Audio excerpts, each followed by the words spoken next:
Salam semangat dan bahagia. Perkenalkan, saya Rosalia Kandi, calon guru penggerak angkatan 7 dari SMP Negeri 7 Borong, Kabupaten Manggarai Timur.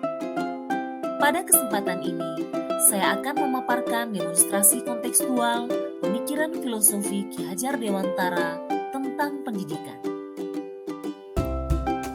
Menurut Ki Hajar Dewantara, pendidikan yaitu menuntun segala kodrat yang ada pada anak-anak agar dapat mencapai keselamatan dan kebahagiaan yang setinggi-tingginya, baik sebagai manusia maupun sebagai anggota masyarakat.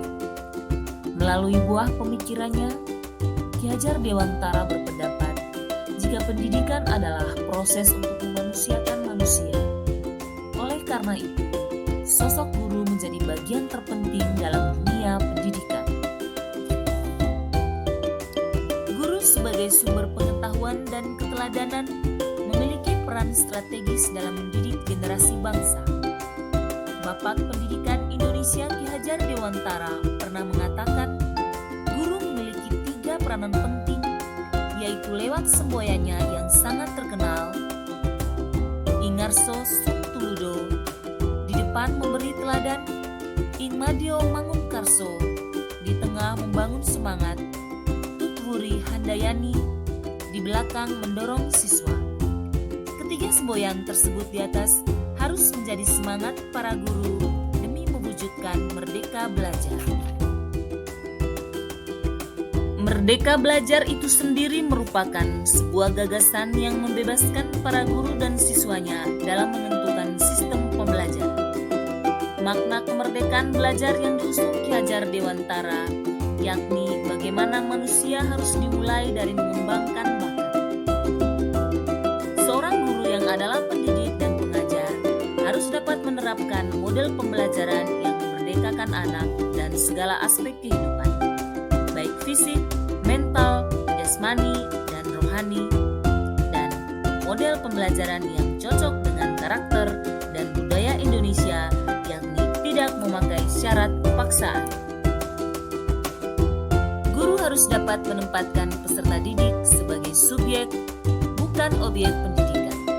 Artinya, peserta didik diberi ruang seluas-luasnya untuk berekspresi, bereksplorasi, berkreativitas secara mandiri dan bertanggung jawab. Dalam istilah umum, seperti yang dikemukakan oleh Ki Hajar Dewantara, seorang guru harus dapat mengembangkan metode yang sesuai dengan sistem pendidikan dan pengajaran, yaitu metode berdasarkan pola asih, asuh, dan asah. Guru diharapkan memiliki keterampilan dalam mengajar, memiliki keunggulan anak didik maupun anggota komunitas di sekolah, dan guru mampu berkomunikasi dengan orang tua murid dan memiliki sikap profesional dalam tugasnya. Jika guru diibaratkan sebagai petani dan anak didik seperti benih tumbuhan, seorang petani hanya dapat menuntun tumbuhnya benih dengan menyuburkan tanah, memberi pupuk, membasmi hama yang mengganggu, dan sebagainya. Meskipun pertumbuhan benih dapat diperbaiki, tetapi petani tidak dapat mengubah kodrat benih tersebut. Petani juga harus tahu perbedaan masing-masing benih yang ia tanam agar dapat bertumbuh dengan subur dan berhasil. Begitu pula dengan seorang guru, guru hanya dapat memberi tuntunan dalam hidup dan tumbuhnya anak-anak, agar mereka hidup dan tumbuh menurut kodratnya sendiri. Bagaimana seorang guru dapat memberi stimulus yang baik untuk anak, hingga menuntunnya untuk bisa memaksimalkan potensi yang ada dalam diri mereka. Dalam proses menuntun itu pula, anak diberi kebebasan. Guru sebagai pamong dalam memberi tuntunan dan arahan agar anak tidak kehilangan arah dan membahayakan dirinya.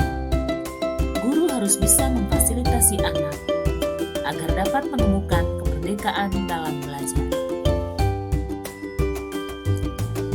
Di SMP Negeri 7 Borong, Manggarai Timur sekarang ini menerapkan kurikulum Merdeka Belajar. Sebagai pendidik, saya menanamkan dan mengajarkan nilai-nilai moral kepada peserta didik agar menghasilkan peserta didik yang berkarakter dan berbudi pekerti baik. Sebagai pengajar, saya mentransferkan ilmu pengetahuan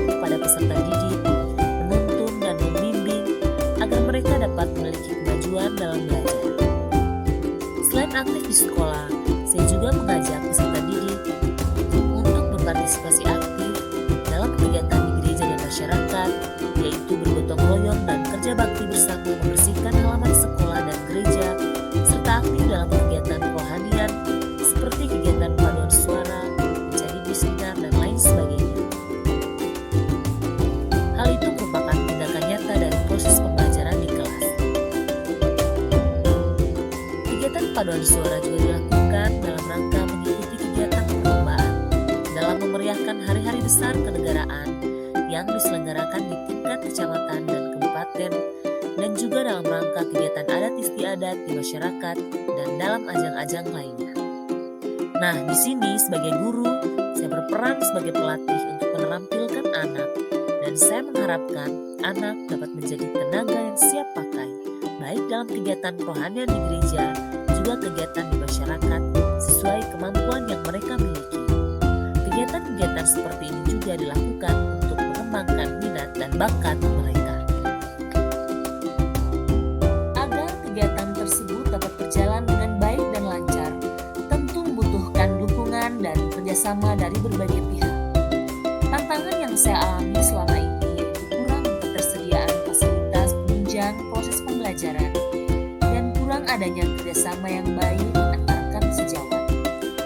Upaya yang saya lakukan adalah saya tetap mencari alternatif lain agar proses yang saya lakukan tetap berjalan.